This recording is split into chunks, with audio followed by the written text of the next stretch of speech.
Hello and welcome to the From the Spirit World podcast, a legendary Avatar: The Last Airbender and the Legend of Korra podcast for overlyanimated.com.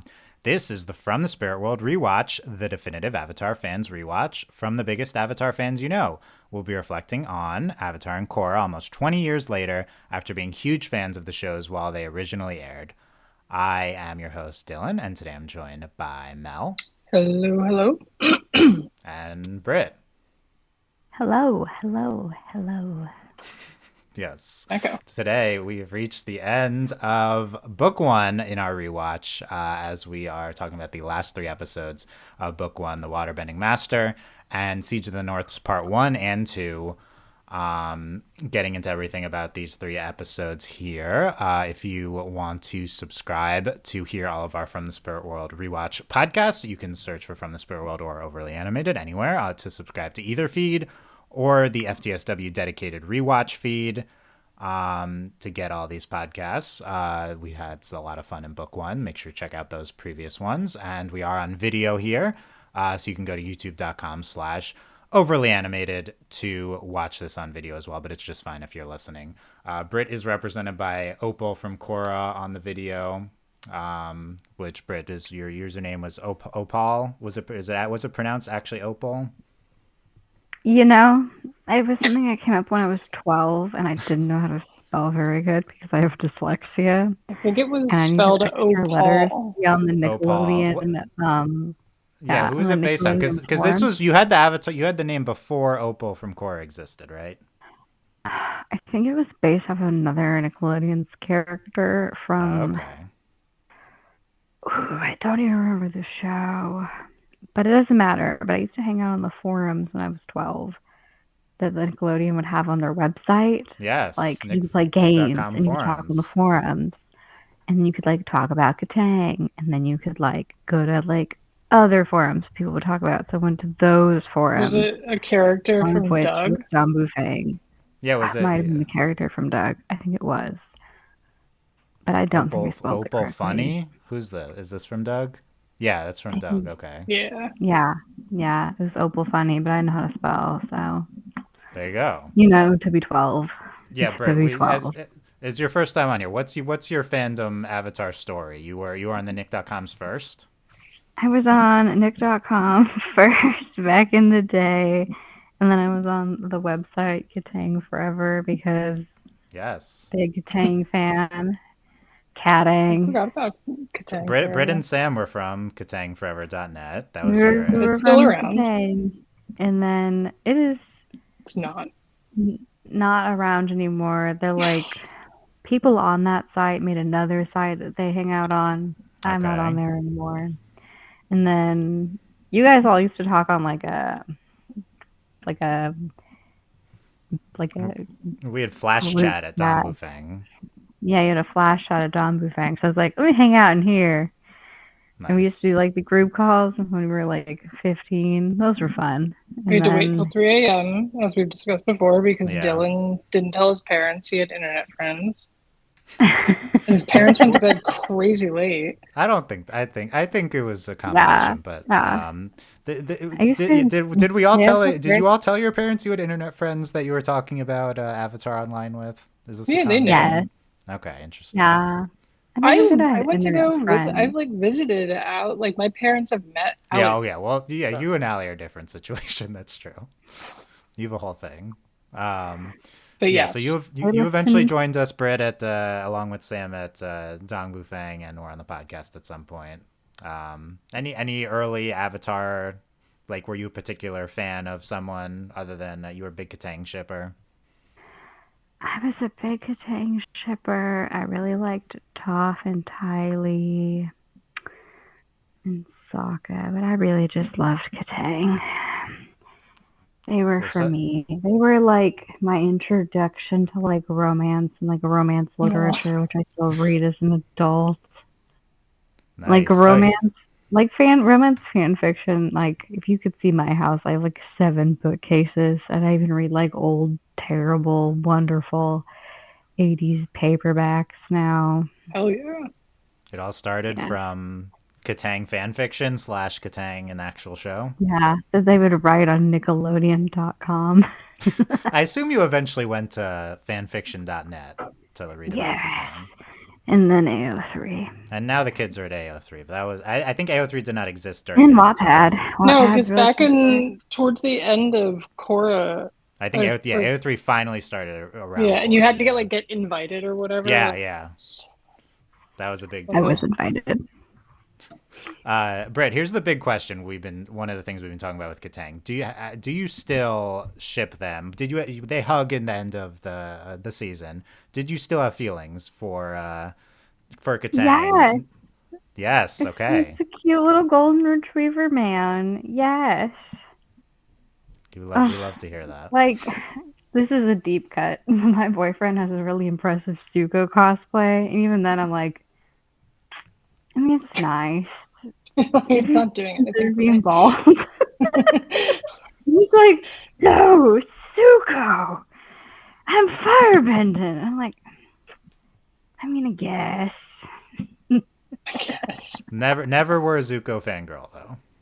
No, he needs to calm down. Yeah, he does. He definitely needs. I think he My finally boyfriend calms has down at the end of the season. It's a big step for I him. like a golden retriever, just my boyfriend's personality in real life. So Nice. maybe it was just self-insert, but I understand what it meant to be like the big sister who's got to like take care of everyone. You just want.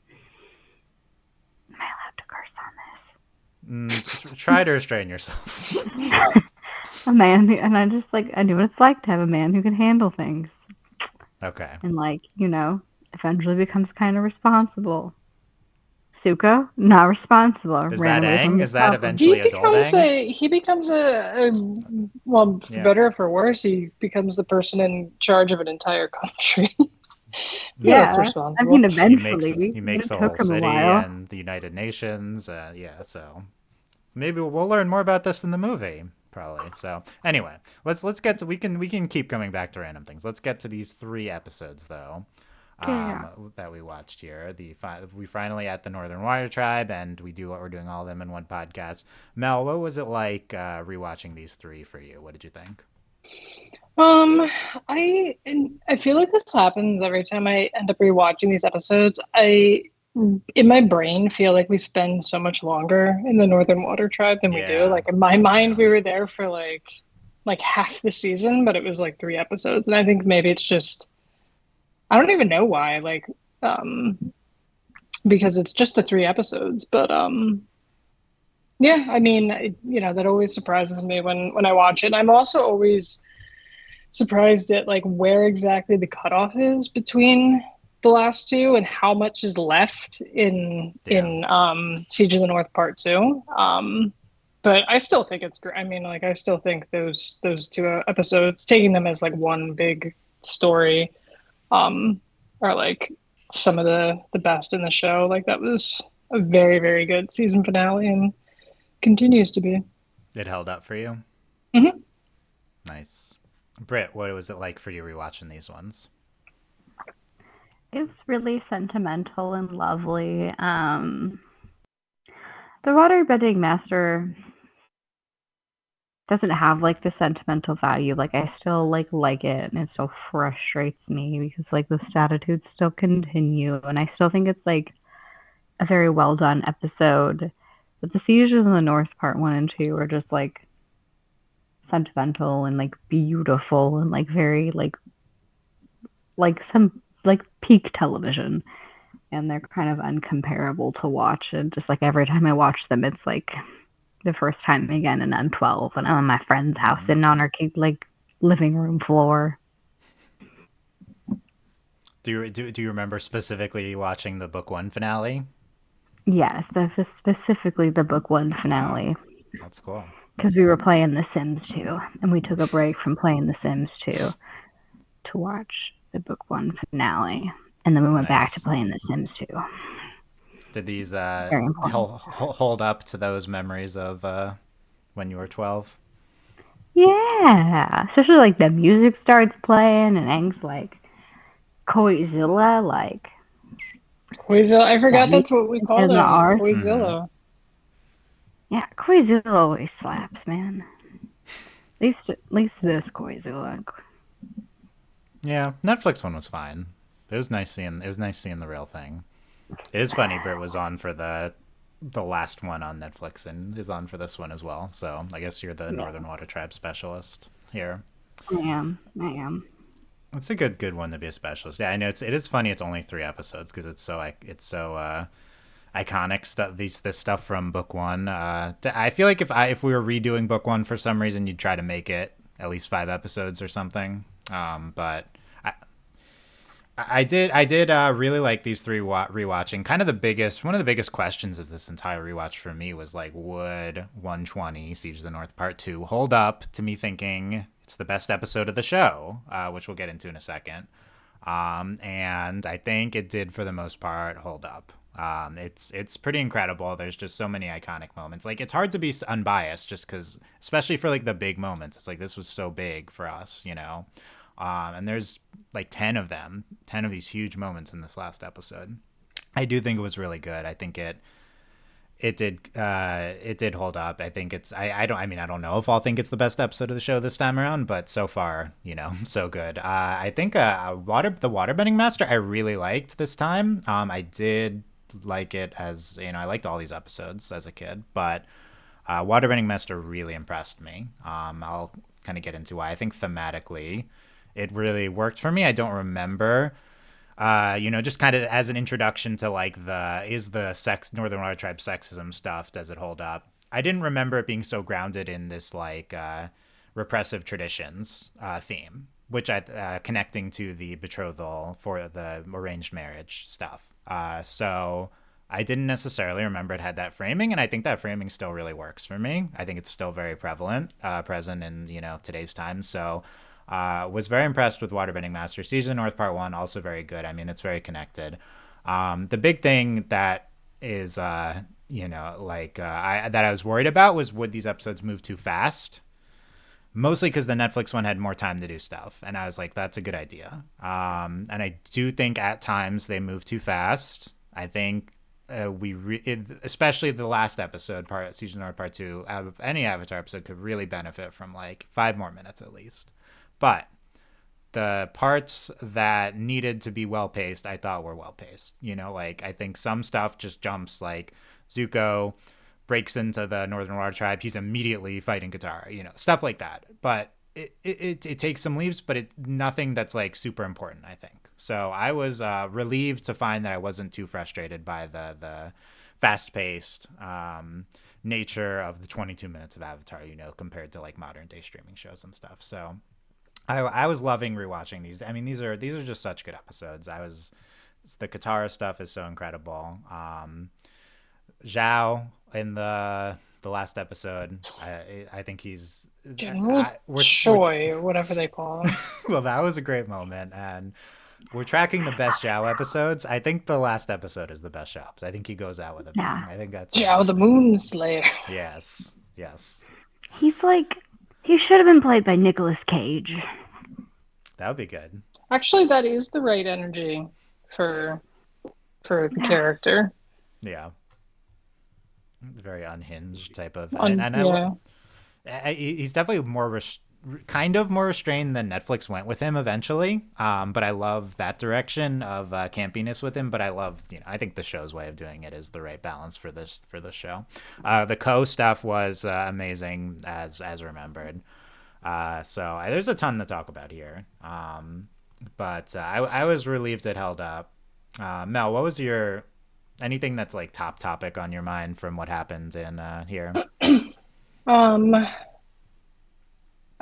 I continue to like love the sequence when right after they're like, oh my god, it's it's over, yada yada, and Aang is just like, no, it's not, and like walks into the water and then just like that sequence is still like crazy. And I don't think this show ever really like matched that or did anything to that level that like I can recall that was like that, like crazy good and beautiful and stuff. And just that whole Koizilla sequence is like just awesome and incredible. And It's good because like I feel like that's something you could so easily mess up. Like on paper, if you were like, yeah, and then Aang morphs into a giant, spirit, Godzilla type spirit and defeats the Fire Nation. Like on paper, it seems like so like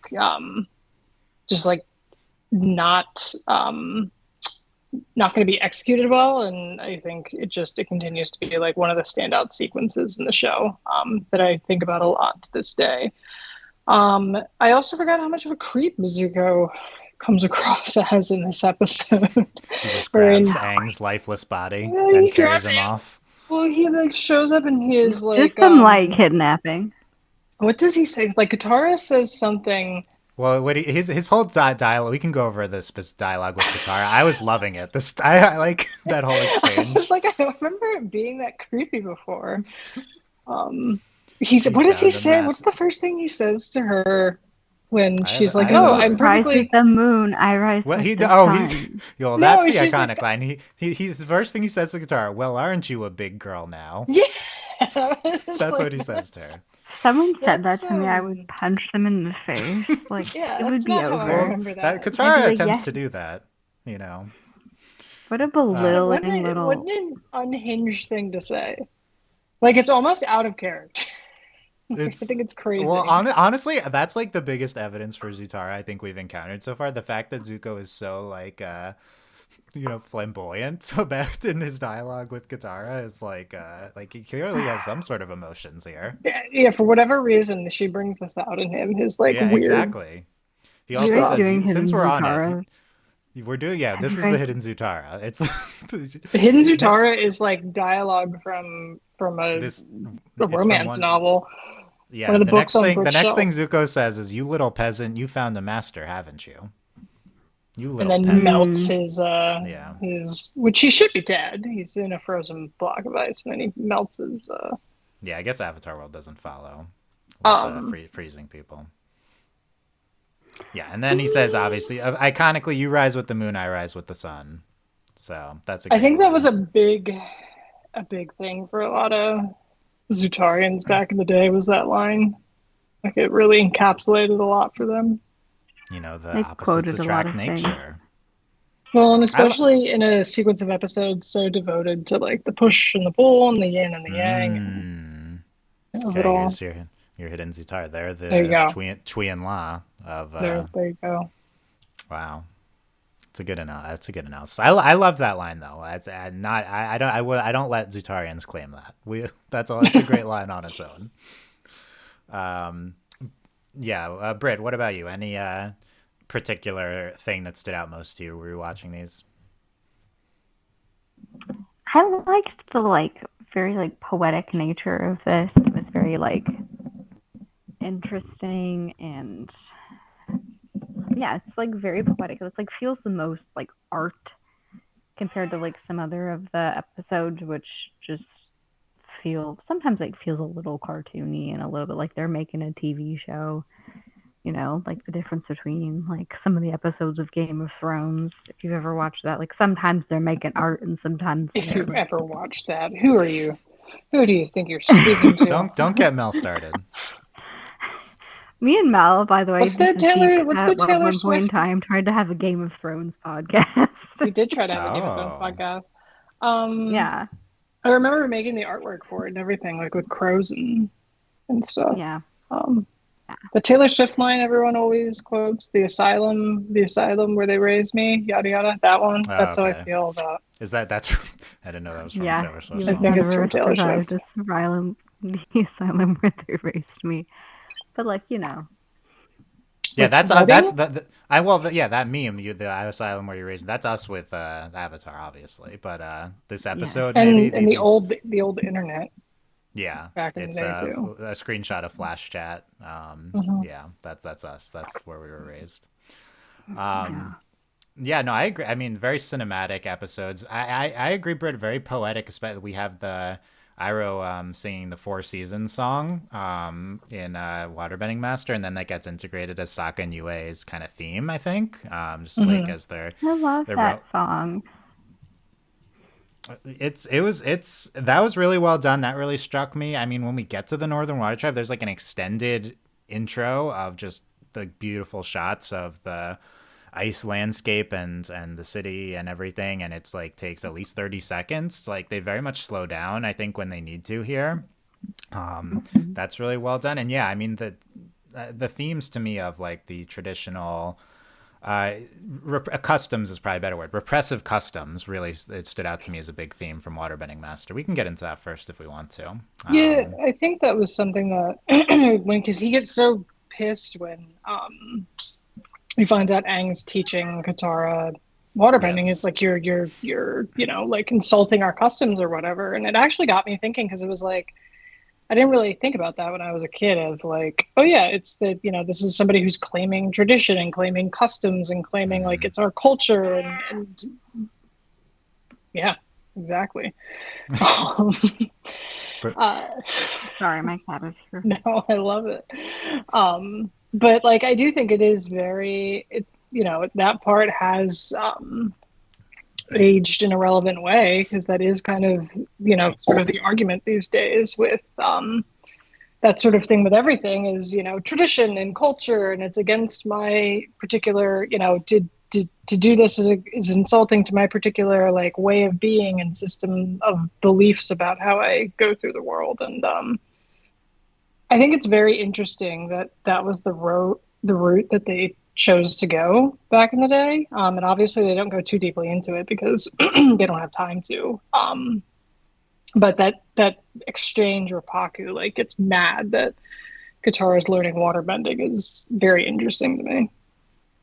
Yeah, and I think the episode it purposely juxtaposes it with everything with women aren't allowed to learn waterbending, except healing is waterbending, but not that waterbending. Juxtaposes it with the UA but arranged marriage plotline. So I think that Yeah. that's all very purposefully done, and as Mel was talking about with like it's this kind of traditional culture line, definitely kind of claimed by like in America like conservatives. But I don't think the show is really going that route of like people claiming it, even though there's no like real traditional culture. It's just like the way things were done in the past. I think they're trying to go the route, although maybe they had that in mind of like an indigenous kind of like very much traditional culture of like they've been in the Northern Water Tribe people have been in that place forever and this is the way they did things and do things, and I think it's really an interesting approach and it makes sense given again like I feel like it's really struck me in this rewatch how much they're playing within the realms of this world. They're like, this is where the pieces are. This is where the cultures are in the world. Here's the storytelling result of the setup that we did. I think it's all really well done. And one of those is like, okay, these people have been in the North Pole forever. Well, they're probably gonna have traditional views on things. I think that's kind of how they arrive at this and how that naturally plays into Katara's character and Katara's journey. So I for the like I said, for the most part, I was kind of worried it wouldn't age well. It would just be kind of basic feminism type stuff. But I feel like that's not what they had in mind, even in 2005 when they went this kind of route. It was very much of a traditional cultures kind of interplay with the location and everything. But Britt, I know you said you had a lot of thoughts on this topic.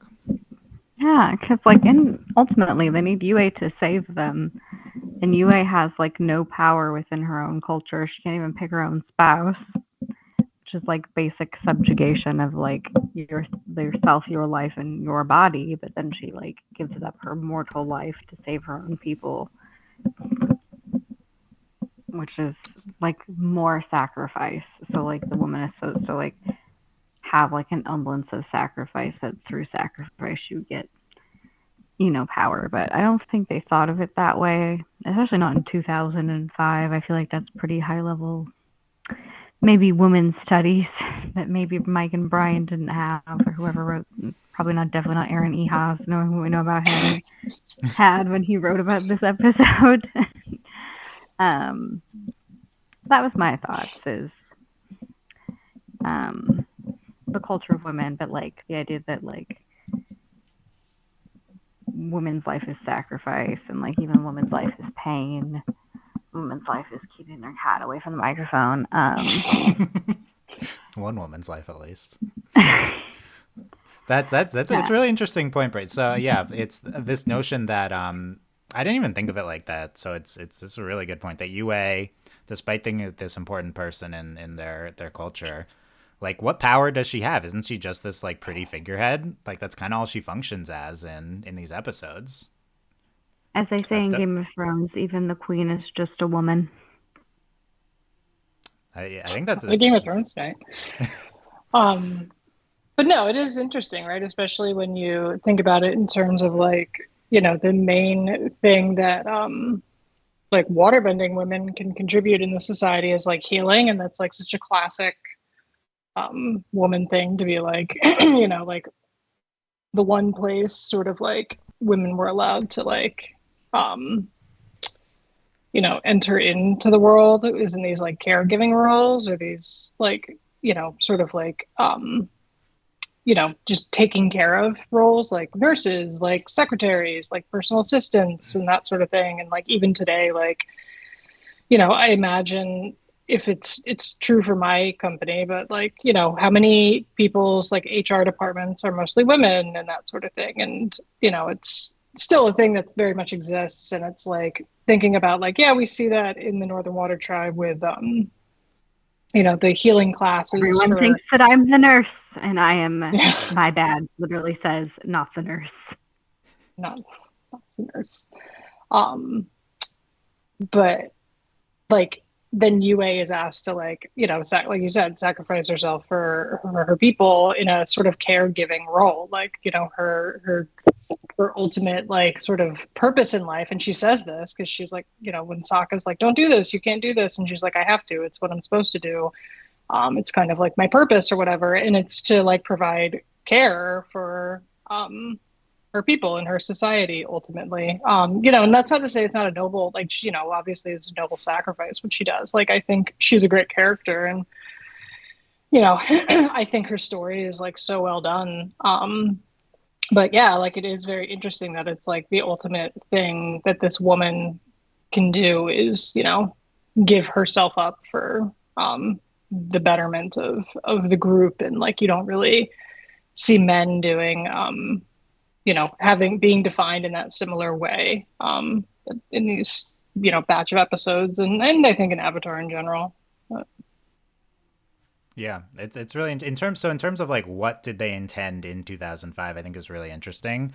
Now, this is at this point a writer's room full of men except one woman who was married to Aaron at the time, and Mike and Brian men, of course.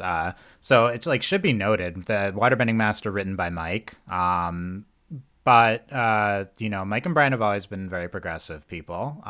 So this notion of like I think they did pretty great for 2005. Like yeah, 10 yeah, I out of don't 10 begrudge for them this 2005. for yeah. the I don't Brit begrudge them this in 2005. the way you framed it of like UA as like the woman representative of the Northern Water Tribe, and this notion of woman's role in society is ultimately sacrifice, and that being embodied by UA giving herself up. I mean, I think it's a brilliant analysis, but it's like, did they intend specifically that? Like that's where I'm like, I feel like they intended everything that Mel was talking about with like the real roles of women in society, like they're healers. Like I feel like obviously they're intending all that. It's very purposeful. Did they ultimately intend UA's sacrifice to represent, sacrifice of all women? Like I'm not sure. I think it's maybe possible. Like, I mean, could like Mike and Brian and Aaron have taken women's studies classes? Like for sure. Like I think they could have some knowledge of all this stuff even in 2005. And everyone involved, I think, is like probably progressive to some extent, despite any sort of failings that we, could have seen, So it's like ultimately a good group of people coming at something. You would have liked for there to have been a lot more women involved. Even when we get to Korra, still probably not a lot in the writing. We can talk about that more then. But yeah, I mean, I don't know any other aspects of this to tackle. I think if anything, it's like an unconscious bias versus like conscious bias, and like, I mean, I didn't think about it until I watched it in 2024. So that says anything. Yeah. And I've been a woman my whole life. Yeah, well, we were very young when we were primarily engaging with this. I know Aaron was very involved with UA's story. we've talked about. I've brought up Aaron as a character on this rewatch so far, and how I'm a little bit more disillusioned with him now than versus when we kind of a little bit hero worshipped him at the time with the From the Spirit World, and I will say, because I've been a little frustrated with aspects of his writing, I will say and give him his flowers. Northern Water Siege of the North Part 2, pretty incredibly done writing job. So, I mean, you got to give it to him there. I know the most prominent Aaron appearance in the that we will like visibility wise to us is actually these commentaries. Like there are DVD commentaries of the Siege of the North like part 1 and 2, and he does appear on them. And there's like a story Mike and Brian tell of like Aaron was like so adamant about how Yue had to have white hair because he had this whole thing planned out about how her backstory with the Moon Spirit. So I know based on that Aaron was probably pretty involved in that story, which is interesting to think about given the context of everything. And this added analysis there. Yeah. And, I don't know any other aspects of how like the arranged marriage stuff is handled. I know we, like to make fun of Han and stuff, mostly as much of a non-entity as we remember, but, I just love that he runs off the boat and dies. Yeah, I was gonna say he like dies, right? Like I was watching the episode and I was like, I don't remember how this guy exits the story, but I know that he does somehow. And then I was like, oh, that's how just fully dies. Just step out of the way, and Ira just shakes his head at him like, tisk tisk, and they go. Yeah, it was like no reaction. They're like they throw him overboard and just like continue their conversation. Like there's just like no. They don't throw him. They just step out of the way and he falls. Yeah, and then they're just like, anyway, as I was saying. Yeah, it's like the only thing that's like boyfriend in a romance novel out of there. It's the only thing is that like it's like there's this whole plot line in part 1 about how they're gonna invade the Navy, and it's like that was just the only result of it was this quick scene. It's kind of like an anti whatever, I think it's funny how it's handled, but it is interesting that they had this whole setup. In terms of how about this aspect of the whole betrothal plotline, we ultimately have the thing that gets Paku to turn around is Katara has his betrothal necklace to Kana.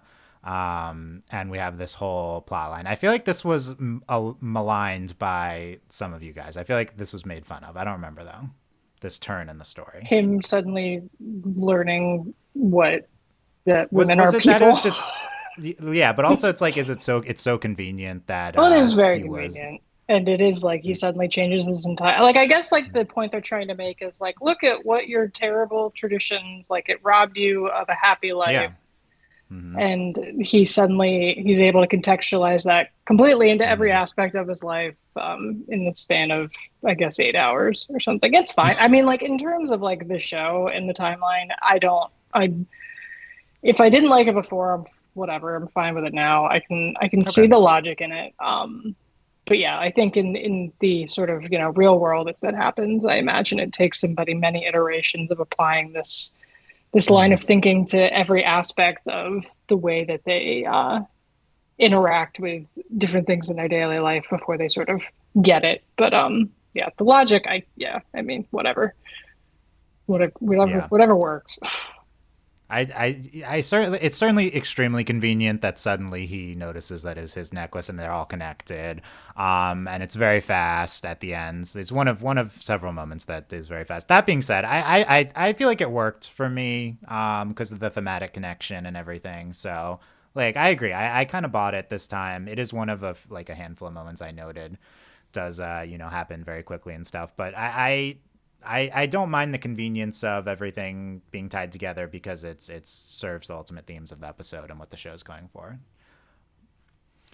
Brit, any thoughts on that or any other things related Midwestern to the dad of him, just to be like, they've discovered this thing. My whole life is wrong. But it also, until he has a personal connection, in which he is directly connected to this woman, does he see her fully as a person, which is also very Midwestern dad of him. So it makes sense. And they get married again, right? Doesn't he go back? Oh, dude, I don't remember this. Is this in the show? Back together. I think they get back together. Yeah. That's wild. No, it's giving like I'm a dad now with a daughter, so now I support Right. It's feminism, like right? Yeah. Yeah. she's someone's daughter, sister, Yeah. niece. Yeah. Yep. Yep. Yeah. Instead of, I'm a person, care about me. It's given, this woman could have been my granddaughter. And he's like, ha, dang. I done Yeah, I guess that is it, right? messed He's like up. looks at Qatar and he's like, this could have been my Yeah. granddaughter. Suddenly I see her as a person whose desires and wants in life I care about and want to support. And Yeah. it's like, Which which to be honest, like still rings extremely true now that we're talking mm, about it that way. Like that's still we still constantly see men, define yeah.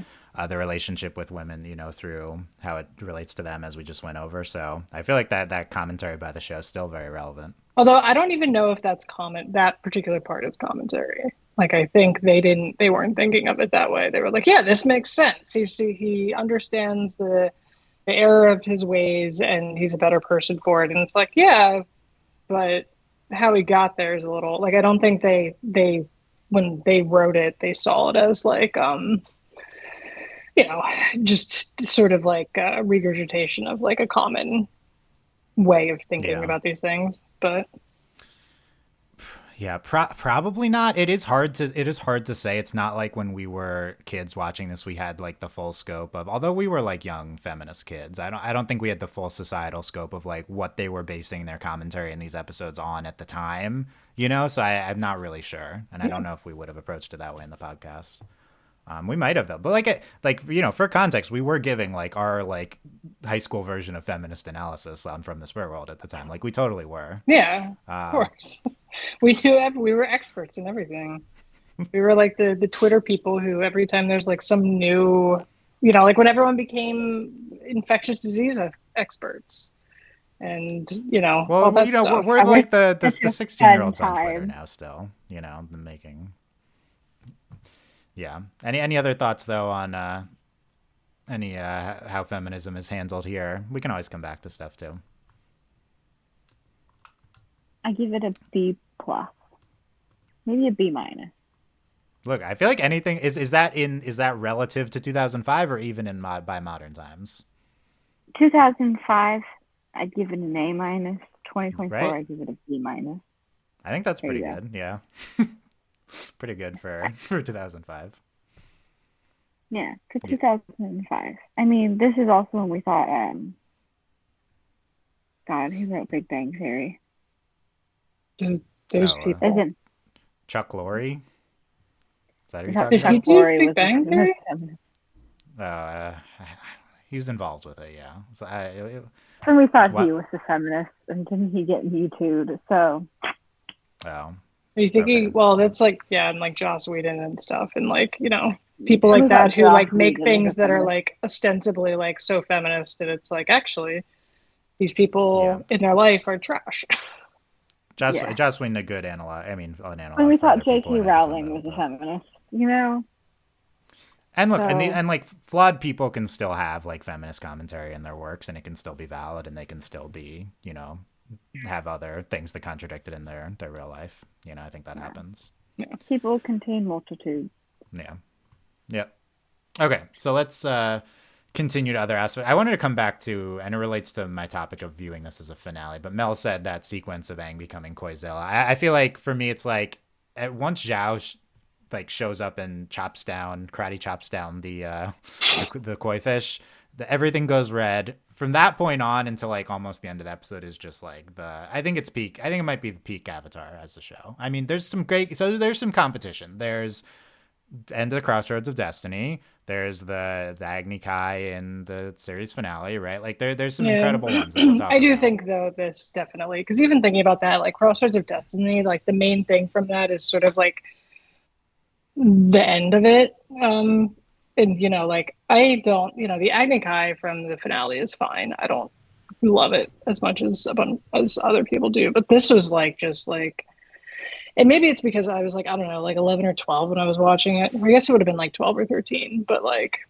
it was just like what like that was like wild to see on TV, and that's still something I think about as like one of the top like sequences in the show if I think about like things that I really viscerally remember. Like I remember the music cues and like all of it.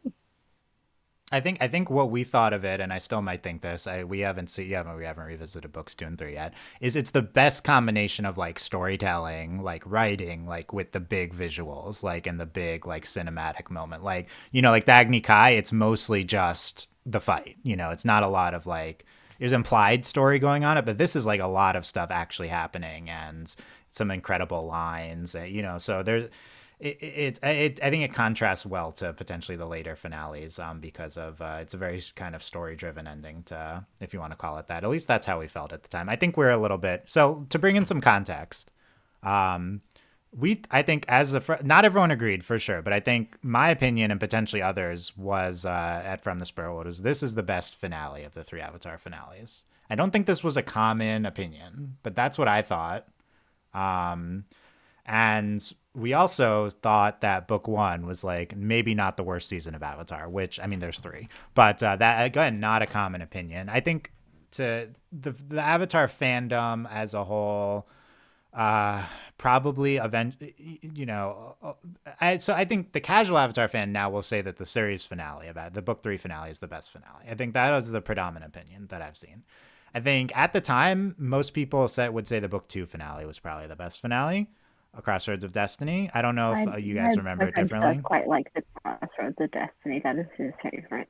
I feel like that was also like the peak internet time for the fandom too, because there was such a gap between Crossroads and season 3. So that was like what most people were fixated on at the time. That's what we were sitting on for a while. And, like once the series finale of Avatar happens, then, the fandom pretty slowly drops off or pretty quickly drops off. So yeah, there's a lot of time where we were thinking of the book 2 finale in such high regard and the book 1 finale as well. We're worried that Aang was like maybe dead. Well, that was like a huge debate. I remember it, and we can get to that when we get to it. But I remember getting into fights about that because. Well, yeah, just to preview it, I feel like the Dong Wufeng contact said Aang was dead, which was correct. So that we had some ammunition in those debates. I don't know if that's at the time we're actually all together. But yeah, in this time of I guess I didn't say who was by the way, who like wrote these episodes, which I didn't set up. So yeah, let me quickly set that. Waterbending Master, directed by John Carlo Volpa, written by Mike. Siege of the North Part 1, directed by Lauren McMullen, written by John O'Brien. Siege of the North Part 2, directed by Dave Filoni, written by Aaron. Should be noted, Lauren McMullen, woman director on Avatar books 1 and 2. But I tend to like think of Siege of the North Parts 1 and 2 separately. They are by different teams. Also, I think it was very noticeable this rewatch. Done by different animation studios, like Siege of the North Part 2, Part 1, clearly DR movie. And then Part 2 starts and it's like, oh, everyone's faces look a lot better. Yeah, that's how that worked with JM animation being a lot better. So we've talked about that this rewatch already, but yeah. So I think that's a notable opinion of mine and potentially of the podcast is the high reverence towards the book 1 finale. In general, also another topic I want to get into Avatar finales. Avatar and Korra, some of the best finales ever. I think having done the animation podcast since Korra.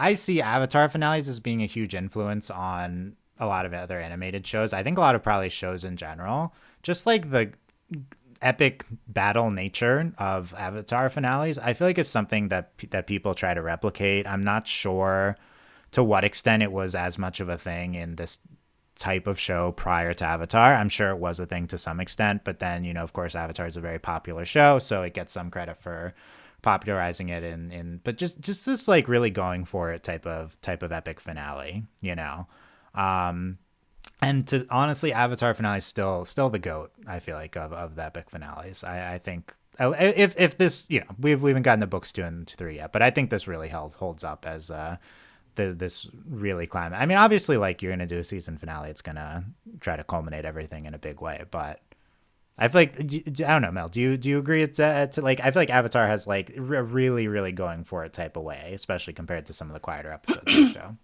Yeah, I mean, like the thing that I always compared like Avatar to in my head when I'd be like, sitting down to watch it when we were younger, and now like even more so, is like Lord of the Rings. Like that was like a huge thing for me when I was, I don't know, when did that come out? 2000 to 2003. So I was like, I saw those in, that was like I saw those in theaters, like even though I was like, however old I was, 10 or whatever, like, so like that for me was like the peak of like epicness and like scale. And like, I just remember thinking when I'd sit down to watch Avatar, like, and you'd have these finales like that. It was like something where it was like I could go into those finales or even like some of the two-parter episodes that weren't finales, and just sort of expect that it's like, okay, this is going to be like a big, like epic thing. Like stuff's going to happen in this, like big, like it's going to be big. It's not just like, yeah, I'm sitting down to watch 20 minutes, 25 minutes of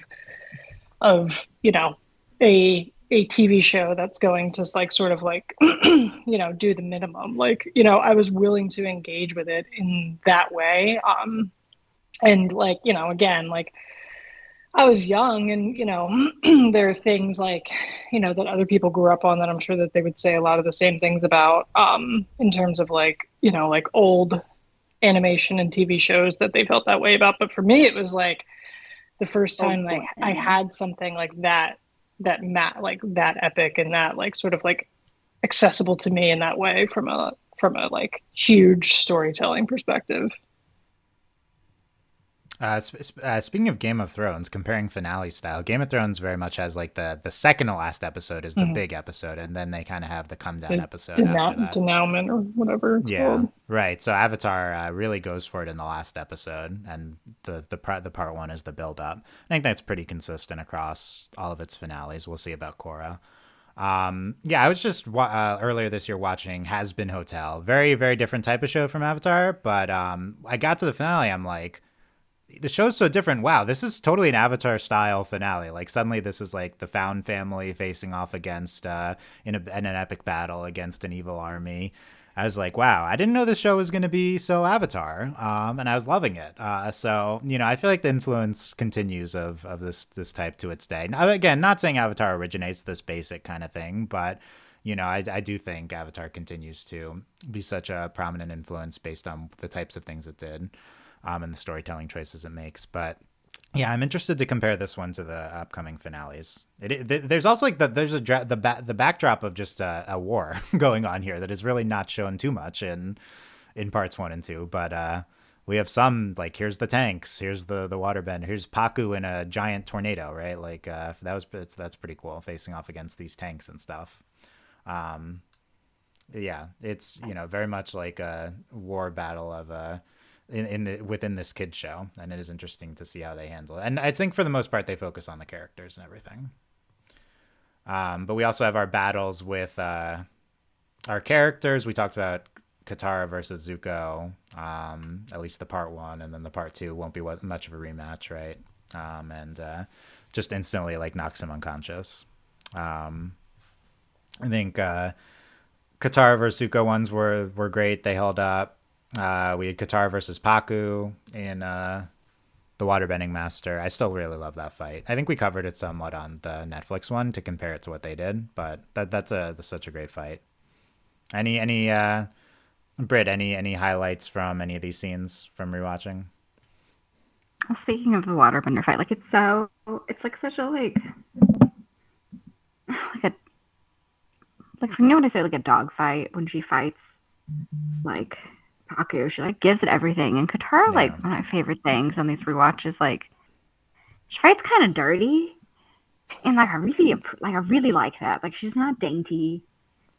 She's like really her hair's coming out. She looks She's said, throwing you can't knock me down. At him. Yeah, you can't pin me down. I do find their cheer when she's like, "You can't knock me down," and everyone's like, "Yeah!" Like it was a little weird, a real wholesome, and like none of the men get in there to save her. They just like let her fight it out. Like she's got it. Yeah, and that's it's nice to have a man that believes in you. Yeah. It's yeah, no, and Aang's attitude towards Katara is pretty interesting. He's like, I won't do it either. I won't train either, and Katara's like, no, you have to. And just all obviously supporting her at every stage. Interesting because Aang's also from a traditional culture, and we don't really get into that and how it compares. And we later learn is one separate. We're more like egalitarian because like both men and women shave their Yeah, heads, both men and women. we haven't even gotten to like the fact that there's men in this temple, women in this temple, and so I want to see how the show handles that coming up. I think we'll learn more about that. But yeah, I love that guitar versus Baku scene. I don't know. I was loving most things in Waterbending Master. Let's get back to this. I said it was like the most epic scene in Avatar. Let's go through everything there. Let's defend this claim in part two. So first of all, we do the thing with the color scheme in that I talked about, the Netflix replicated, and they do get it from here. So Zhao cuts down the fish, and everything turns red, and then Grayscale. and then we get the everything's grayscale when he picks up the fish, right? And then it's grayscale when he chops it down. When he kills it, And it so turns, or no, when he picks it up, it turns red, and then when he kills it, it turns grayscale. It's black and white, and we only get the light source of the firebending, which we see Iroh going off on Zhao's guards, and then we eventually get the blue from the Koizilla, and then once Yue restores the life, then everything goes back to normal. Just stunningly handled with the color work and just the idea behind that design. I'm not sure Avatar has something like that. I mean, I'm going to pay attention to it, but man, I mean, I think it's something I didn't really appreciate enough at the time, how they visually accomplished that. Yeah, especially just the different light sources coming in when it's in the black and white. It's interesting to think too, like. Go ahead, Brit. I said I don't think they do anything else like that. I think even when Aang quote unquote dies in I remember like the green from the crystals, but they do the green from the crystals, and then they do like a color where everything's very muted. But it's not. Yeah, like when they fly away, it's like a muted, moody color, but it's not like. Yeah, they do stuff with like moonlight, but it's not quite the same. It's interesting though to think about like when we get to the eclipse, they don't do a similar. It just sort of gets like they mimic like a real world, where it just sort of gets dark in a weird way. Like, and it's interesting to think about because they refer to this as a lunar eclipse. I think later in the show or whatever, even though it was like a little bit different from that. So it's interesting that like they don't repeat that any sort of like color scheme like that when we get to the eclipse in season 3, but sort of like they've got like the real world like glasses that we would wear during an eclipse and that sort of thing, but they don't do this like spiritual element of it so much. Yeah, I wish they did like made everything blue. That'd be very interesting. Yeah, like it would be interesting to think about what that would look like now. Thinking about what they did with this. Yeah, so people like those little glasses are based off of like glasses that the actual like Inuit have for like not making them go snowblind. I feel like I have heard of those. We'll get to all those. Yeah. Yes, but yeah, I think this scene. I think up there with these other and artistic accomplishments of Avatar that are talked about, like the Zuko Azula Agni Kai. I don't think people talk about this book 1 finale quite as much, but it's so brilliantly done. There's the other thing that really stood out to me was we see Zhao and Zuko fighting, and in the black and white, and then they go to a wide shot, and we see Aang, the Koizilla, in the like going to the ocean. It's like the blue is going through the canal to the ocean. We see that happen. The context of this scene in real time, as we previously saw him start to go to the ocean, and we see that in the background. I thought that was like some brilliant visual storytelling of like, because honestly, these episodes cut a ton to various back and forth between the various things that are happening, and I think part 2 at the end does the best of keeping track of everything in kind of the time context. So yeah, I just this whole sequence so gorgeous. I mean, we have the Iroh moment of whatever you do to that spirit, I'll unleash on you tenfold. Iconic Iroh line. We have that. We have Zhao killing it. Koizilla.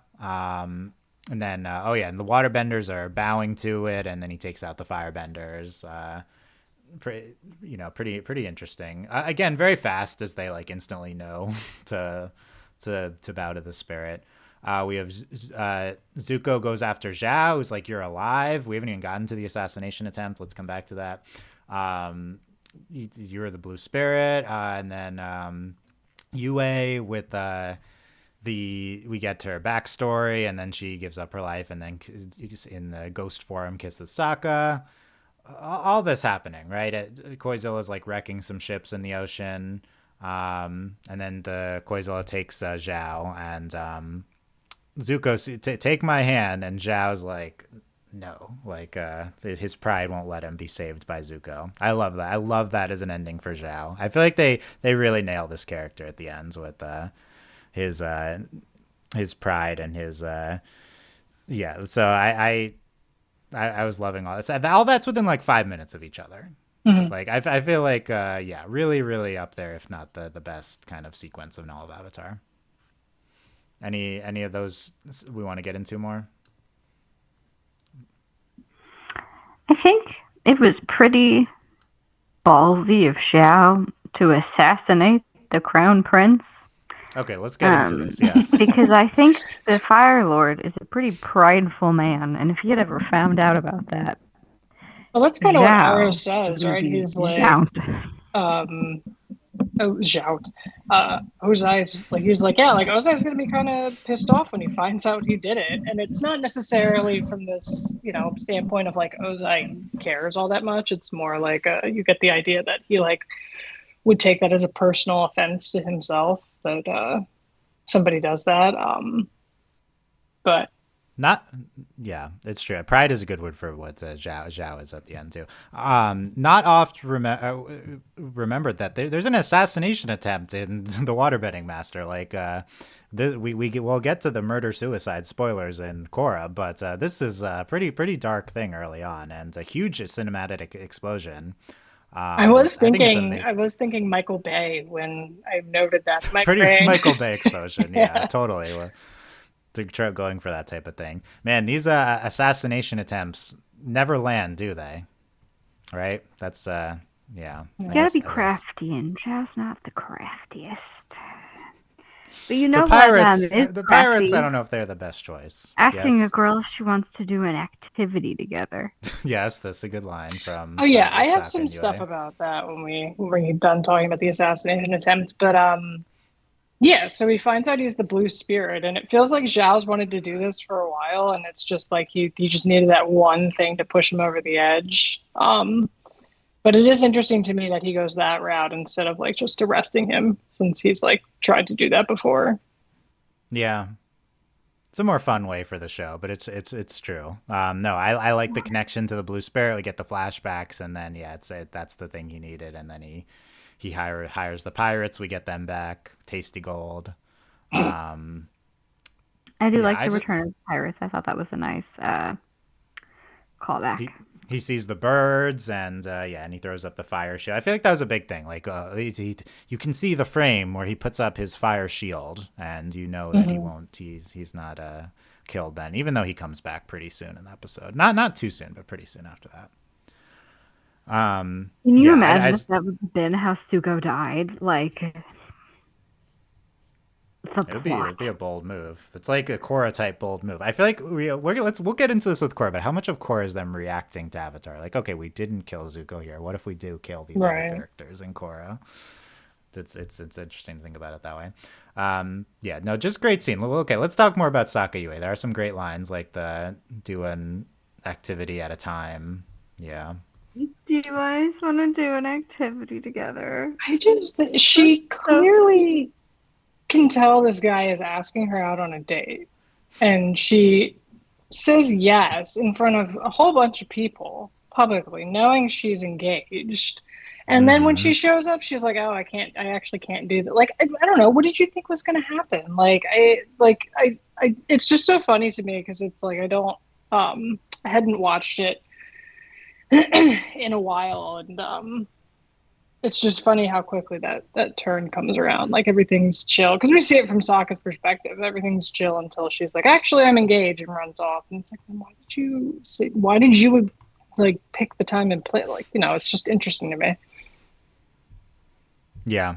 Maybe she wasn't engaged when she said, "Do you want to do an activity together?" And she was like, And "Sure." then later that And day, later she that got night, her dad's engaged. like, "By the way, you I got to think- marry this person." I And she's think like, she was "I engaged. guess." But she's like, "I kind of want to go on this date, though." Yeah. You know, I mean, Niall partly a consequence of how fast the episode moves and considerations like that. I think partly it's just like, yeah, she's in the moment, right? And she's like, yeah, I want to. And then she has time to sit on it. And she's like, no. And she's also pretty young and it's all dramatic. So, but yeah, being a we do. 15-year-old girl is hard. Right. Yeah.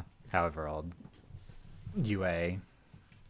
Oh, no. They say she's 16, right? Mm-hmm. And yeah, because she's of it's her marrying age or whatever. It's her birthday. Yeah. 16. Yeah, because he literally says she is now of marrying age. Yeah. I don't know. Maybe she wasn't. Maybe she wasn't engaged. It's actually a good point. Yeah, does it happen right then? Because he didn't. I never thought about that. Interesting. Maybe you've cracked something here, Brit. No, yeah, that first they say it's her 16th birthday, the feast for her 16th birthday. By the way, I thought that at the beginning of 118, that feast, I'm like, is this Avatar's first dinner scene? Because I feel like that we talked about that in the podcast, Korra's famous dinner scenes, where they just cut around with all the characters talking to each other. I don't think this was quite the scale of those Korra ones, but we did have a little bit of. No, but I think they everyone kinda learned talking from to each other. this. They learned, they're like, wait, what's an easy way to get a lot of different plot lines going Yeah. at the same time? Dinner scene. Yeah, and it's Yeah. good. It's fun. We They have do a lot of dramas, like we have adult Katara dramas. teasing Sokka here, and I think it's some pretty good stuff. So, yeah. Any other the other Sokka UA thing? Sokka's yip yip the suave yip yip. You know, I Yep. thought that was a good one. Yeah. I think they are just kind of adorable. I don't know. They're just like very wholesome. Yeah, yeah. He's like funny and charming, and she's just like kind of a big sweetheart who just would like somebody to be nice to her. And Sokka's like, I will be nice to her. And if you I just really got to liked take them your own stuff, when you I had was- control of your own destiny when you were born with female genitalia in the Northern Water Tribe, God forbid. Yeah. What was that, Mel? I was just gonna say, I enjoyed them as a ship when I was younger, and I was very bummed at how brief it was, and I still kind of am bummed since the Do we like it better replacement than is the Sakasuki? no, or yes. I was gonna say the replacement is not on par. Yeah, the thing is that they get more material in these 3 episodes than Sokka and Suki did in the 1 episode, right? And so then Yeah. Suki's the one that comes back and they're like instantly together. Yeah. Did Sokka wait enough time? I guess we can talk about that next season after his girlfriend's Well, he tragic has death. a whole existential crisis about it during the Okay, I don't remember that. We'll get. What that'll is be fun. the Serpent's Path? Is that what it's Yeah. called? Yeah, I don't remember it. Okay, we'll get into all that. Yes, Yue's backstory when gives her life back to the spirit. I do like their kiss at the end. Other than that, it is very dramatic and very like romance novel-y, everything with them. I think it's a fun side plot to everything else that's going on in the North. It reminds you that even like in the midst of a war, that like life still happens and people still do people things. I think it's very grounding. That's what I've always enjoyed about like drama. putting like stuff like I don't know, like I feel like there's a group of people out there who like don't like putting like romance and that sort of thing and like action stuff like this, and like I don't know. I think I enjoy stuff like that. That's sort of like, yeah, people are still people and they're doing their thing. And sort of like humanizes them in that way. It's certainly not the only way to humanize somebody, but Yeah, totally nice. Yeah, I agree. I think that's what they're going for. I want to talk more about a little more about Zhao because I wanted to say his. He says 119. He wants to be in the history books. He wants to destroy the last of the Water Tribe's civilization. And I feel like I did not appreciate this enough at the time. How horrific Zhao's motivations here. Zhao was like, I Trying would to like to pull a genocide. He thinks Yeah, if he does genocide, then Ozai will give him another promotion. which is probably true. It's just true. Yeah, he's on the right track. So, I I mean, guess haven't you ever done genocide for a promotion, Dylan? I have. At least two. at least two. Well, Zhao, yeah, and we noted Zhao's lines at the end in that scene. I am a legend now. Zhao the Conqueror, Zhao the Moonslayer, Zhao the Invincible. I assume he says, yeah. Amazing stuff, but yeah, I think at least twice he says he wants to wipe out the Water Tribe civilization. Like that's pretty dark. Like I kind of can't believe I mean, we say I don't know if the show says genocide with regards to all the airbenders being destroyed, but like I guess that is material already in the show. I don't think they've used the word genocide. No, they don't use it like ever in the show. It's pretty almost blasé how frequently they reference wiping out cultures. Yeah, they use this wiping out. They say that a lot, like wiping out the X, Y, Z. The censor wouldn't let them use other terms. It's wild. I guess my analysis of Zhao's attitude here shows how like rotten this Fire Nation military culture is at this point. That they not only wiped out a culture 100 years ago, they now view it as a positive and and are encouraging their admirals to wipe we out should more do that cultures. Again. Like it doesn't get worse than that. I guess that's what we're meant to believe the status of the Fire Nation is heading in. Like and it's meant to like. Heighten the stakes of needing to take action and soon here, and there's no time to wait for him to be older and stuff like that. Yeah, but other than that, I mean, I guess that's part of Zhao's haughtiness is even his goals here. What else? We're hitting on most things. Oh yeah, so we want to get into the spirit world. I think that's the last main topic. I really want to. Yes, I love the spirit world episode. I like that guy. The go away monk. I've quoted that guy all the time. You know, my brother comes to my room. I think I'm like go away as a kid. So I think that's. I remember all your isms, Dylan. They were fun. I think that was a big one. Ko, you know, I feel like the Ko scene's iconic. The Netflix show replicated it almost exactly, but this. For me, it held up. I do think it is another instance. We've kind of been talking about this a little bit recently. Avatar likes bringing up intriguing things and not really getting back to them. And Ko just brings up a lot of stuff. It's like, remember when your past life tried to kill me? Remember, like, and they show the face of the They show that Avatar and again, it's like the monkey from the pirate shop that doesn't. You know, they spend a long time. That's exactly what it's like. You would think. Well, I want to ask Allie if that guy ever comes up in the Avatar books. Because they show in the past Avatar here, and I feel like we've never followed up on it in all of the Avatar stuff. But still, I think it's the right amount in here of something like intriguing past things that Aang needs to go do in order that affects the present. So it really works here for me. The Ko always was iconic. I think for us back in the day. I do think it holds up. It's a great scene.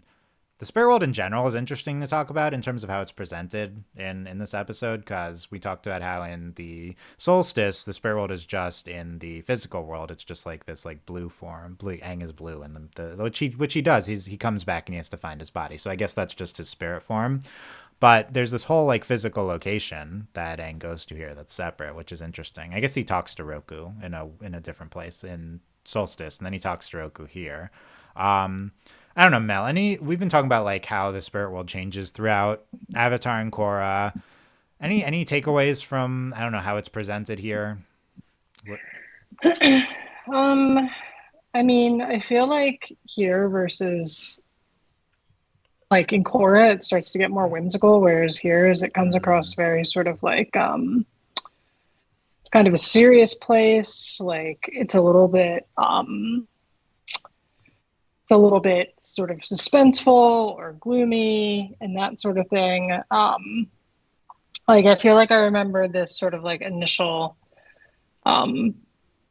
like entrance into the spirit world like that. Like I just remember the like feeling different about it back then watching this than I do, you know, at the end of the show. And then even like in Korra, where obviously, like, you know, we spend a lot of time in the spirit world and there's like very silly spirits and very sort of like weird little guys just running around, whereas here is like, like Ko's like freaky and he's a freaky dude. And um, you know, I think it evolved to be like sort of like a, you know, more like maybe it's not so much like it evolved, but it's like it's almost like okay, the bigger it got, the more like varied the emotions and the mood and the feeling in there could be. But yeah, I remember this first like presentation is like, like when he turns, the guy has no face when he turns around.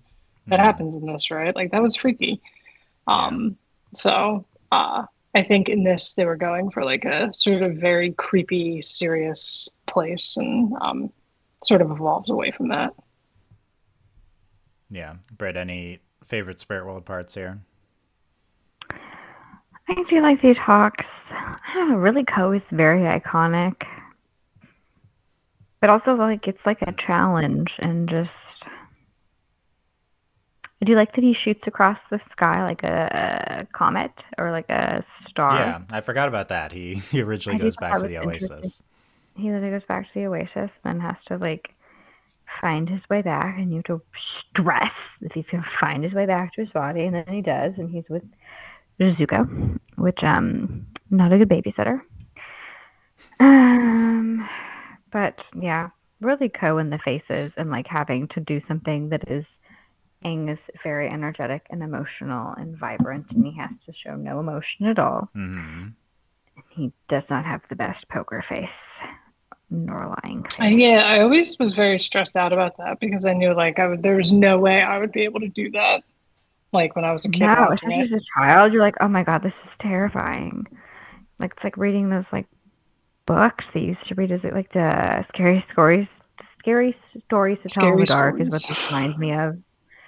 Yeah. Like, yeah. No, it's a good point though that it's a task that specifically contrasts with Aang's nature of being goofy and pretty expressive and emotional. I think that's totally what they're going for. And we see Heibai again. I love that we see Heibai again. See Heibai again.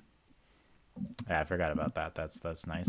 I feel like my takeaway from, because I think, we've been thinking about how the spirit world evolves, is like I feel like it's just a abstract place that kind of fits the needs of the story at the time. So like Mel said, it's like a more sinister or threatening place here. It fits like where they're at with the task Aang has and how it relates to the present.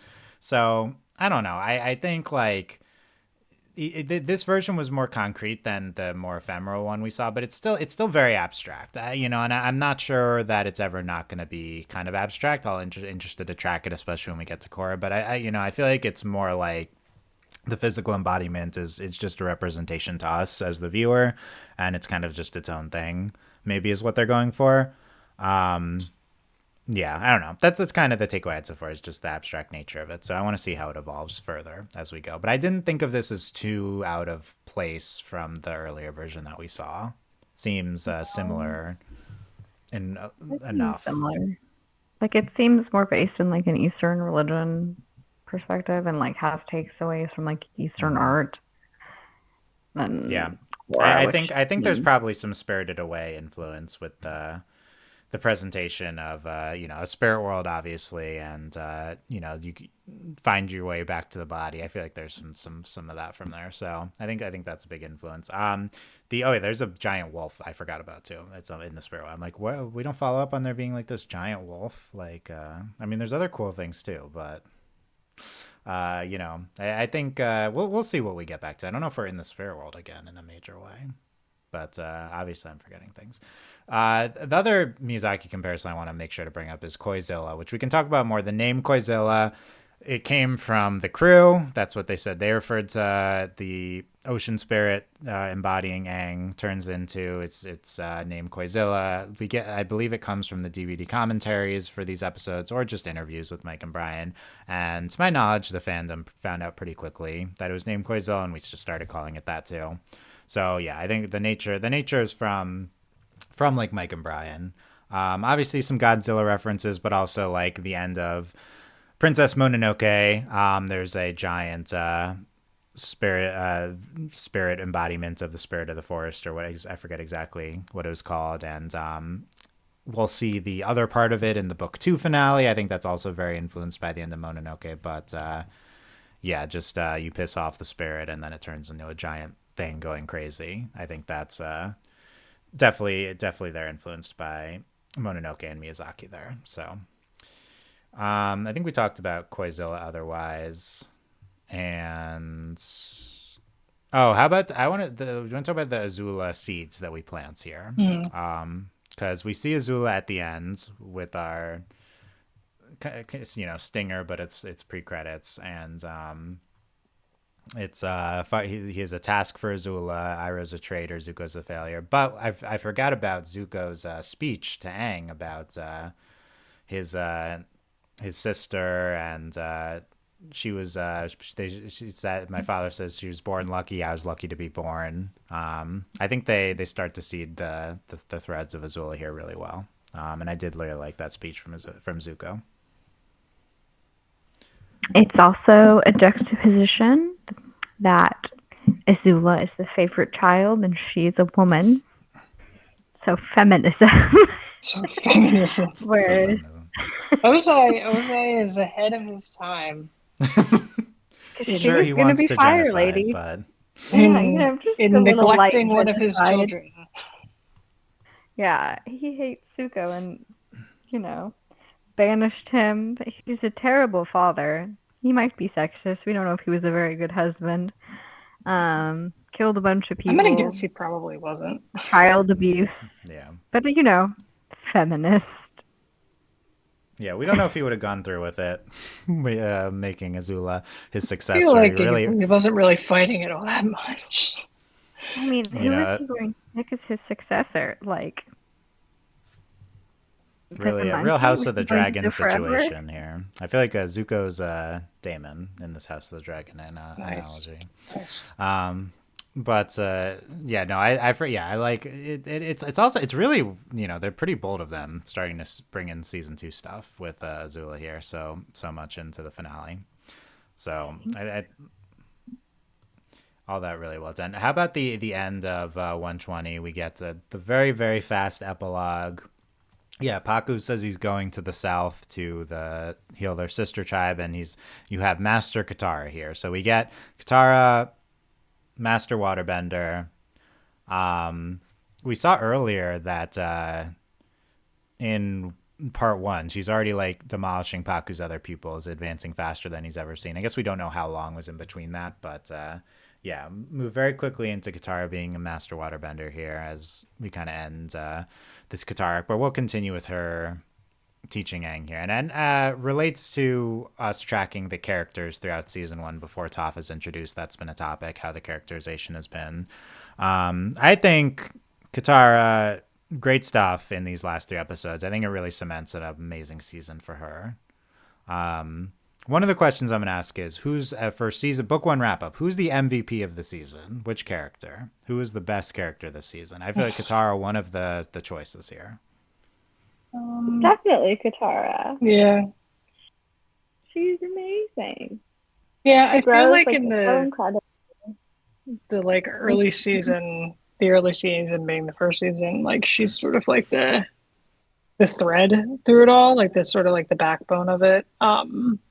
And as they start to get more characters and explore more things, she doesn't have to take on that role quite as much in the second and third seasons. But I feel like the first season's very driven by her and her outlook on the world and her sort of, belief in Aang and that sort of thing.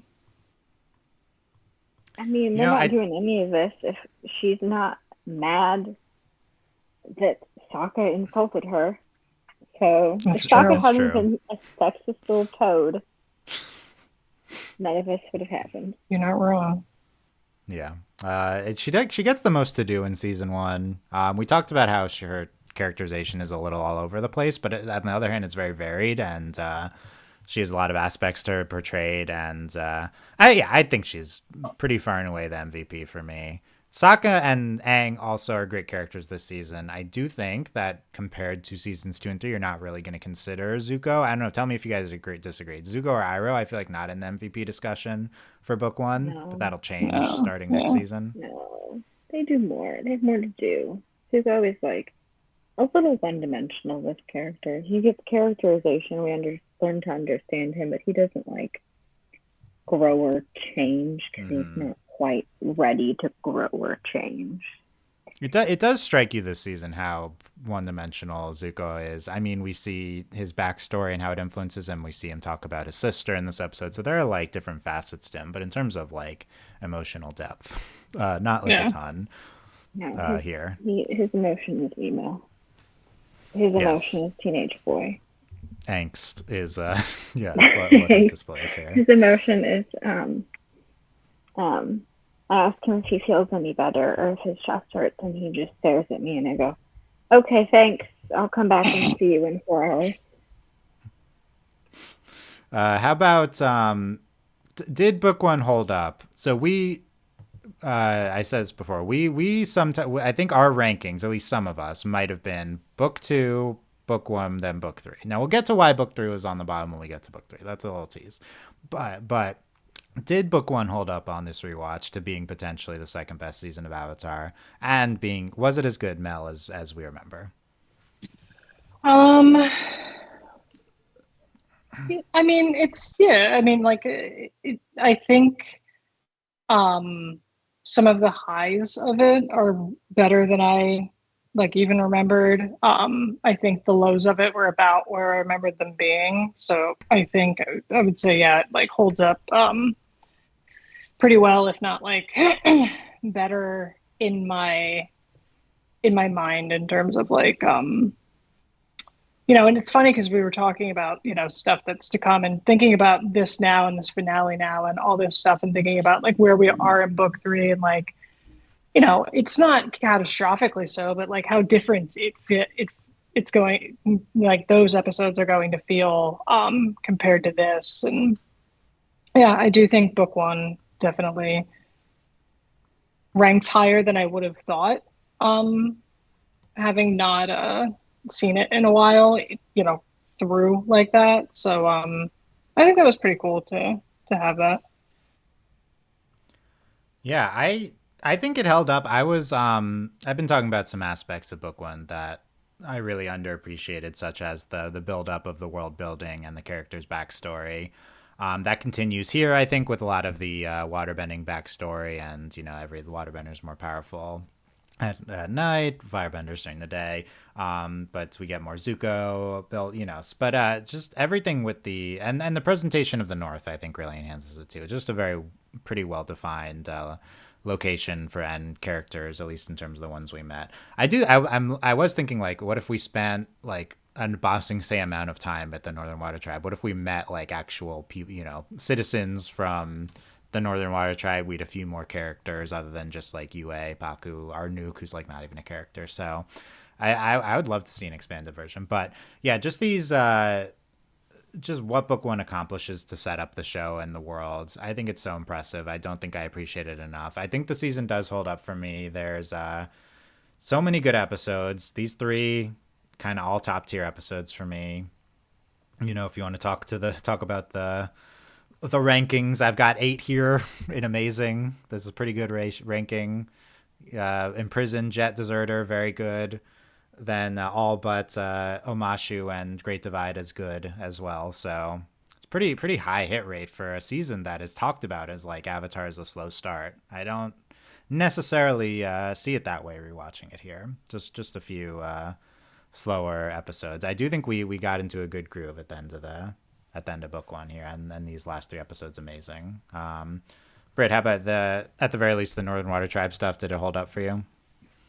It did hold up for me, and every time I rewatch anything from like book one, I'm always like very impressed. I didn't like it as a child as much as I do as like an adult. I like it a much Nice. more as an adult, and I appreciate the writings and the episodes and even the jokes. Maybe I'm just easier to impress as an adult because I've seen so much bad television. No, I really enjoy them. They're like wholesome and fun, and I enjoy like Avatar doesn't always pull its punches in this way that other television might, or especially other animation might, or it doesn't go too gritty and too dark, and it's like optimistic, whereas other shows may not be optimistic. And I enjoy optimism. Nice. Like the fortune teller, I liked that because of Catting when I was a child. But now as an Yes. adult, I like it because I think it's adorable. I enjoy woo woo shit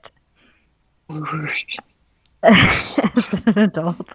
And I don't know, you think of the difference between like a religious belief, but also its importance within a cultural society. And like I have an understanding of like a sociological importance of, you know, a woman in society who can help you direct you in towards life. I didn't appreciate that at 12. I was just like, why are you listening to this lady with your cards? And as an adult who knows that everything is, a little chaotic, I'm like, what's this old lady about the cards going to tell me about life? But also like the power of working like together. Jet, I understand trauma bonding. Firebending Master, I understand PTSD. These are like life lessons that I like encourage, and I like the character drivenness of season 1, and even like the one-off episodes. Quite a delight. Nice. Those are some of Brit's highlights. Mel, what are your top episodes? I don't know if you're prepared to give your top episodes of book one. I mean, the storm is always a top one. I like the storm. Siege of the North, part 1 and 2. I kind of think of those as one unit. I actually ended up really liking the Southern Air Temple in a way that I don't remember liking. Like that, I think that's actually a really strong episode. And I've never been like big personally on the Blue Spirit, but I understand like technically and like objectively, it's a very, very good episode. So I can, enjoy it that way. It's just for me, like content wise, for whatever reason, it was never super my thing. But yeah, I'd say like, it's the same ones that have always been with like a few additions of like, the Southern Air Temple, and that sort of thing. And like, again, like the worst episodes of the season are not any worse than I remember them. And the best episodes of the season are actually like better than I remember them. So. Nice. Yeah, I've got my top tier: Siege of the North Part 2, Blue Spirit, Waterbending Master, Fortune Teller Storm, Warriors of Kyoshi Island, Siege of the North Part 1, Southern Air Temple. Also loved Imprisoned, Jet, and the Deserter. Imprisoned, definitely the biggest mover from what I thought of it as a kid. Love that episode a lot more now. I just think Blue Spirit moved up a lot for me. Waterbending Master, a lot for me as well. And then nothing super went way down, Great Divide, still Great Divide, as discussed. So, I think it's cute now. Whereas as a child, good. I was like, this is terrible. Now I'm like, this is silly, and I enjoy whimsy. So, nice. I think we should all enjoy some whimsy. This is a good lesson, yes. I also think Northern Air Temple moved up for me a little bit. Still only good, but I think I liked it less back in the day for some reason. What else do I have on my that's basically it for our quick book 1 review. But yeah, I mean, really good stuff. I definitely was thinking like, would book 1 not hold up? Would this finale be not as good? But maybe it's just the nostalgia. Like, certainly we're not unbiased, but it was great. It's been really great rewatching book 1. And, having done Overly Animated on all these animated shows since, there's a ton of great shows, but it's not like Avatar has been outclassed. Like, this is still some pretty top-notch animation storytelling. And the animation technique-wise itself is still pretty incredible, even if, like, the technology has evolved since. Anything else from these 3 episodes, or book 1 in review, Brit, that you wanted to talk about? Don't forget to feed your fish. Not really. Let me think. I did have some final thoughts.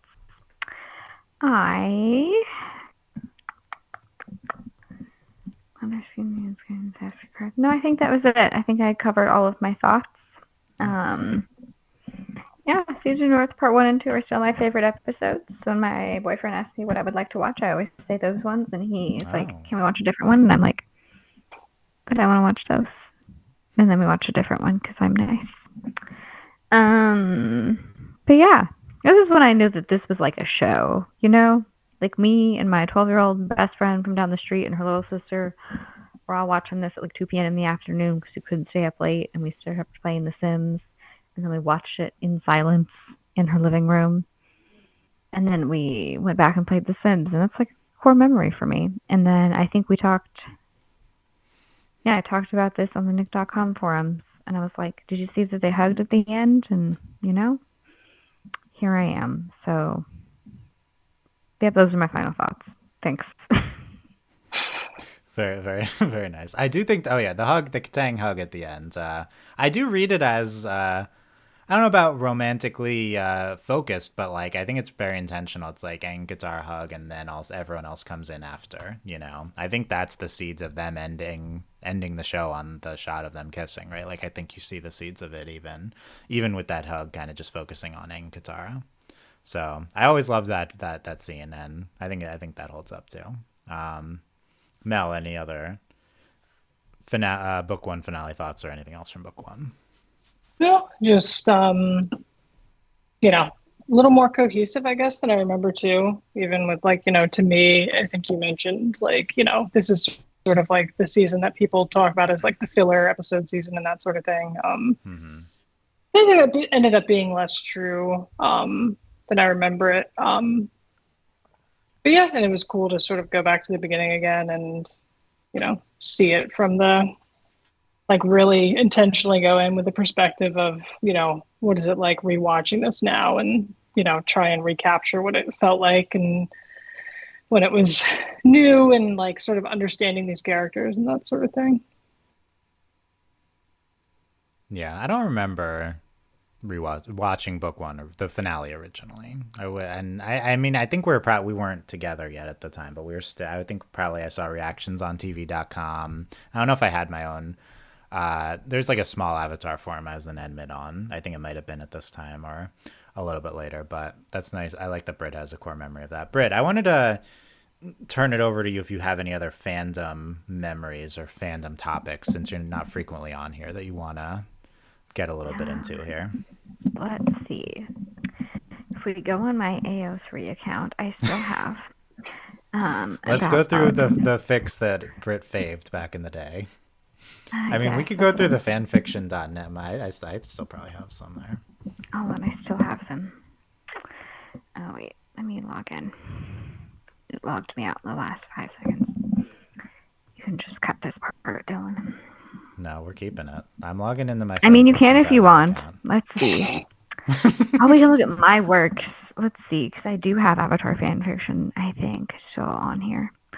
No, they're on my fanfiction.net. Oh, no. Oh, my God. Look, I have my fanfiction.net. I have published August 8th, 2016. Live X the X Magic. I think I loved their fics. After the war, Katara, Aang, Sokka, and Toph decide to go back to the Southern Air Temple to live. 4 friends living in an abandoned air temple. Lots of fun and very fluffy. Katang, Sokka, and some Mako. That sounds like. I remember specifically you being like wanting a season 4 for the fluff specifically. Yes, we need the fluff. Here's another one from the same author. Homecoming and parties. AU High School. Aang and the gang are in high school, and homecoming is coming up. Just ask her to homecoming already, Aang. Katang.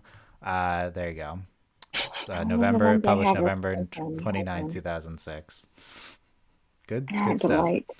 I remember. Here's one that I don't think I ever uploaded. I was like 12 when I wrote those, or I tried to write an Avatar Lord of the Rings AU version, but like I stopped because A, it was going to be so long, but B, I was like, damn, like this is really kind of setting up for Zutara. Mel, that's your destiny. You're just inevitably going to go to Zutara. You can always change it. It's fine. Maybe in my old age.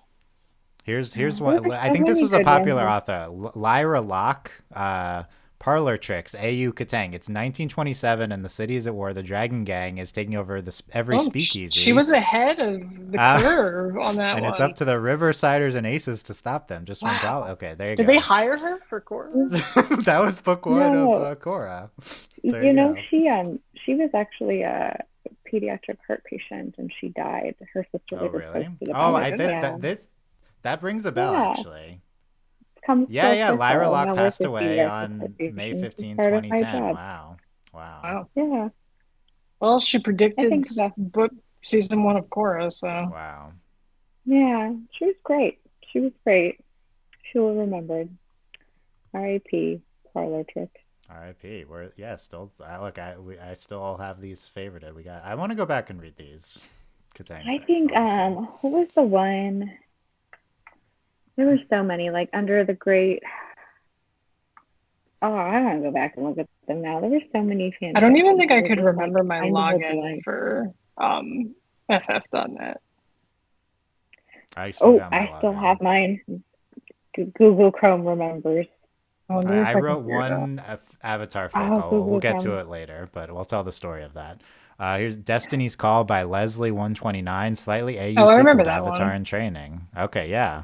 Aang and Katara now a couple, but the battle with the Fire Lord learns large. Also includes George, Sokka. See, it was George. I'm telling you, other people called it Sokka and Suki George.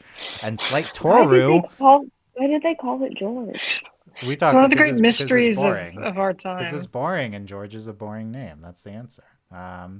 Toru, Do you guys remember Letters from the Falling Sky? That was a good one. It sounds familiar. Yeah, it does sound familiar. Toph and Haru? Is that a fish ship? Oh my goodness. I think people were reaching with that one. Trying to ignore the Harry Ginny fics I had favorite and just talk about the Avatar ones. I have 96 Avatar: The Last Airbender. Now I feel like I need to. I have so many. Okay, maybe we'll go through. Maybe we'll reread select fics. And they have not changed this UX. No, it's the same website. It's the same. It's the same website. They know what they remember my password. I have a theory about what it was at this time in my life. Okay. Not a robot. I also have a few by Kairu the Frog. That was wrong. Wait, did I write any? I had to. Oh, I had 6 works published. Here we go. Teen Wolf. Oh, look, somebody. Oh, wait, it says it won't let me log in. Can't authenticate. Oh, so sad. You guys, I think I do have my own. Hold on. I'll find it. Okay, we'll get there eventually with Mel's favorite fics. Brit, what are your fics? I do have fics. I have so many fics. Hold on, let me scroll through all the Young Justice ones. Are there ones you wrote? All right, Young Justice person. Spitfire, yeah. Mm-hmm. All right, this one is from 2009, and it's 2,000 words. It has 1 chapter, and it is Toph and Sokka get into some trouble at the mall with the Jonas Brothers. With the Jonas Brothers? Rated T. Not exactly with the Jonas Brothers. Did you write this, Brit, or is this one you favorited? No. I wrote it. You wrote the Jonas Brothers. Well, I guess I didn't really use my favorite thing because I have no favorites. Let's see what I wrote. Here, let me post. Oh, I got a bunch. Actually, I have Katang. I do have Katang fics. I got a ton here. I remember Dylan's Katang fics that he had us all read. They were quite good. Thank you. They were quite. They were quite. I do remember them being quite. What's the none of the? I'm feeling none of mine were This is such a horrible. Avatar. I can't. This is such a horrible interface. Yeah. Also, I feel like this doesn't go back as far as this doesn't have all my. I remember writing some weird stuff when I was young, and this it is not in here. Wait, no, Britt, you left out the part of your description. You said not exactly for fans. XD Taka. You missed the XD in your, which is very at the time as well. Leave me alone. Oh, I also wrote a Teen Titans one, Degrassi. And I wrote several Degrassi ones and a lot of Teen Wolf. Teen Wolf. Oh man. So many Teen Wolf. Yeah. Oh God. You, me, and Mare were into Teen Wolf during Korra times, I think. Were you? Yeah. Let me tell you Oh something. What's God. his face from Teen Wolf Wolf. plays a mean Clark Kent in Superman and Lois. Yeah. He's very good. He was really good in. I think if it's the same guy we're talking about, I think he was really good in Teen Wolf too. Tyler Hoechlin. Yeah. Yeah, he's really good. Okay, but let's wrap up. Britt, any other fics you wanna? I did read. Oh, I did write a Katang review where they had a fight over a cup of tea, published in You wrote a 2008. review. I vaguely remember this. I think that I rings a had bell. like another account before that. Like the one that I'm in now does not. I know that there are older ones. We got to find Mel's burner for fan fiction. We got to find my burner. Hold account. on, let's read the reviews. Hold on. Okay. Because I'm pretty sure I made you all read this. You do this, and then I'm going to tell you something that I want to know if you remember this. Okay, Britt. Read your favorite review. I'm going to see if you wrote a review. Hold on. If I probably wrote a review, yeah. I feel like I probably did. If there's a Katang one. Well, you're looking for that. I read this fic. This like one shot. Ben wrote a review. Ben. Okay, we'll read Ben's review. Yes. Read Ben's review, and then I will tell you. Okay. He says, it's an interesting, well-written, and broadly unique tale. I think you managed to write the characters as they see in the show, right down to Katara's slightly vindictive streak and Aaron's stupid self-destructive nobility. I don't think I did this in my 1,300 words that I wrote it. I think I was 14, so I don't think I'd managed to do any of that. So thank you. Your OC was particularly interesting. If it wasn't for the backstory, I think she was one of the spirits. Wow, he's like deep in the Avatar. OC. Overall, nice. very interesting. You wrote Helped original keep the reader glued to the screen until the end. Ben's rating 7.5 out of 10. Thank you. 7.5 out of 10. Wow, that's so specific. I mean, that's not that high. You could have gone higher for your friend. Though, yeah, that is actually that's kind of low. I read this fic at the end of Avatar, the premiere. It was right around the time the premiere, like it was like a week past, and it was like everyone doing the like Zuko's mom thing because they like kind of left that dangling, whatever. And it's this really serious fic. Like it's a really serious one shot. He's going in. He's like, I'm trying to find my mother. Like, I'm going to do this. I'm going to talk to my dad about it. And it's like sort of like a rehashing of the scene that, where he goes in and he's like, where's my mother? Like, it was like about the buildup to that. And then it goes just beyond, he says, where's my mother? And then, the fic goes like, okay, what's the answer to that? Deathly serious fic up until this point. It is very well written in my recollection. It probably now would not have been, but it was like something where you could tell the person was trying. And it ends with Ozai saying that she, like in one line, one sentence, he's like, she got abducted by aliens. And it was like the biggest, like the most, like, somebody spent a lot of time on this prank. Most and it was intricate really troll. Yeah. It was really good. And I vaguely remember this. Yeah. Okay. Link in the comments if you found this Zuko's mom abducted by aliens fic. I vaguely remember this as well. It stuck with me all these years. I can't remember what it was called, but I was like, we could probably just Google it. There you go. Anyway. Yeah, we'll see. There you go. Britt, any last thoughts here? Everyone should go on fanfiction.myfanfiction. Okay, go read Britt's Opal. Give her better than 7.5 out of 10. Yeah. These are. I did know how to break up paragraphs. I didn't know how to write dialogue, and I do have dyslexia, and they are some creative spelling. So just be warned.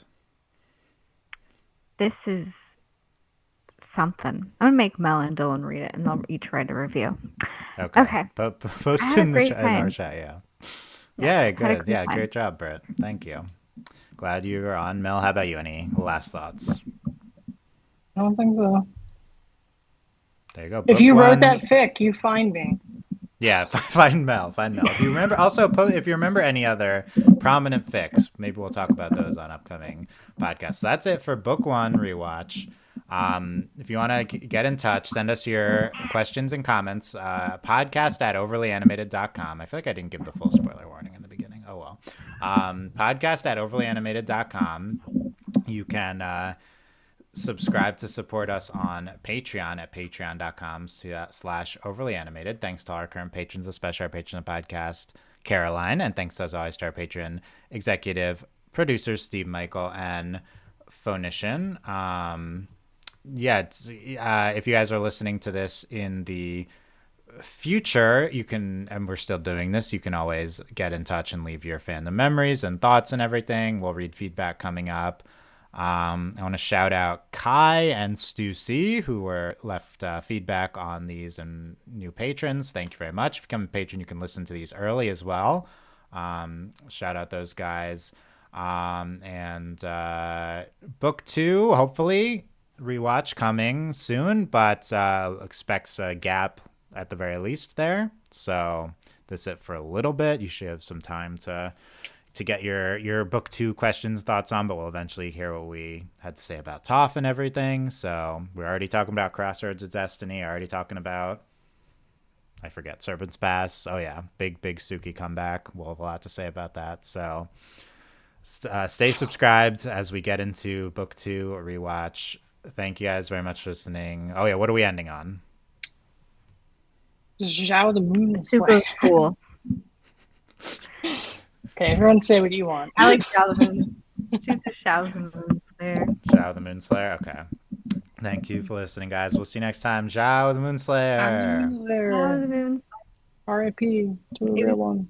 R.I.P. Zhao the Moon Slayer.